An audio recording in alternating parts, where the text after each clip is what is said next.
Vamos a incorporar a esta transmisión especial de NTN 24 con motivo de la toma de posesión para un segundo mandato de Nicolás Maduro en Venezuela a nuestro analista permanente Jairo Libreros. Ya lo ven en pantalla, Ruth.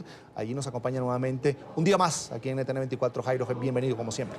Carlos, Ruth, muy buenos días. Así es, Jairo. Como lo dice Caco, un día más, pero un día que no es cualquiera.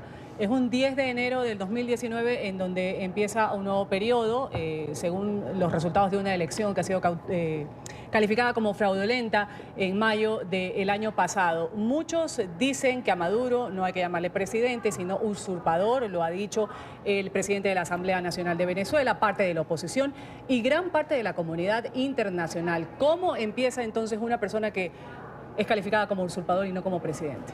Ruth, no empieza. Hay que tener en cuenta que durante los últimos 6 años, una de las críticas más fuertes, no solamente de algunos sectores de la oposición venezolana, sino de la comunidad internacional en términos generales, giraba en torno de la falta de legitimidad de desempeño en relación con lo que fue el régimen de Nicolás Maduro durante los últimos 6 años. Pero a partir de hoy ya no se habla solamente de ilegitimidad en desempeño. Hay un problema de legitimidad muy fuerte relacionado con un concepto que es la legitimidad de origen. Las elecciones espurias de mayo del año pasado generan un problema muy grave que lleva a que el señor Maduro no entre en el día de hoy a posesionarse como presidente, sino como usurpador del poder, como una persona sin la legitimidad mínima necesaria en términos internacionales y constitucionales para asumir su condición de jefe de Estado. Desde ese punto de vista hay que tener en cuenta que uno de los problemas más graves que va a tener estará ya relacionado con la representatividad internacional. Si no es jefe de Estado, no puede representar los intereses nacionales de un país como Venezuela.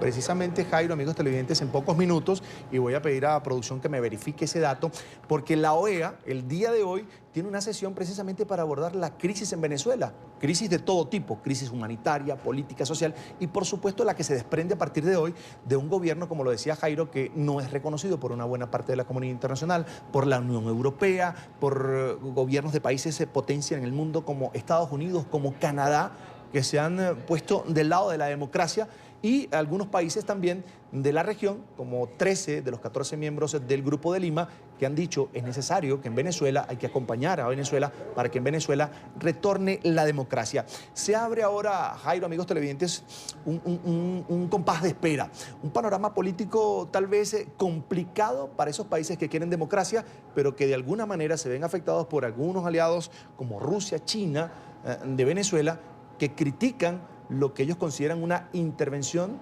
extranjera en asuntos internos de Venezuela. ¿Esto cabe, Jairo?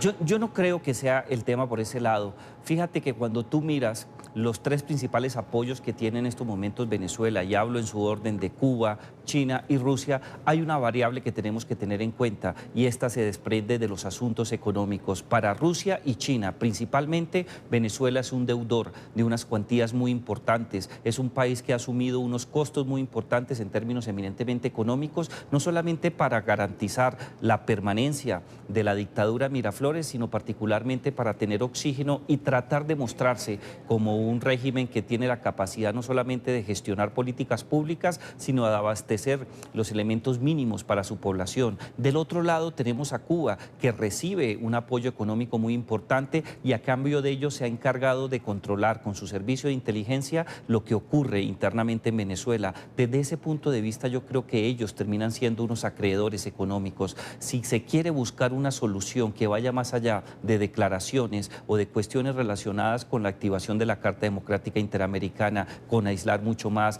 a la dictadura de Miraflores, yo creo que nos estamos equivocando. Es necesario entrar a hablar de dinero, de plata. Con el régimen cubano, que vive una situación todavía muy crítica y con problemas de legitimidad, se pueden buscar soluciones económicas. Y si con China y con Rusia se logra garantizar que los dineros que ellos han prestado van a ser honrados por parte de quienes lleguen a regentar nuevamente la democracia liberal en Venezuela, yo creo que encontraríamos una situación completamente diferente. Caco, Jairo, vamos aquí a hacer un pequeño corte comercial. Vamos a dejarlos con imágenes de lo que sucede a esta hora en Venezuela, en Caracas particularmente.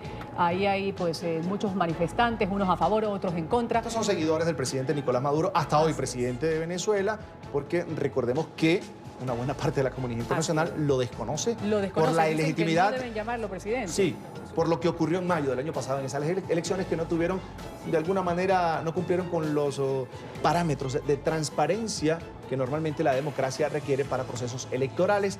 Son seguidores, por supuesto, del Partido Socialista Unido de Venezuela y está auspiciados por el CENIAT, que es el Servicio Nacional Aduanero y Tributario de Venezuela, y con pancartas, por supuesto, apelando a la gran figura del Partido Socialista Unido de Venezuela, de la Revolución Bolivariana, Hugo Chávez. A la pausa y ya regresamos con más de este especial NTN 24 sobre la toma de posesión de Nicolás Maduro en Venezuela. Esta juramentación del presidente Nicolás Maduro Moro.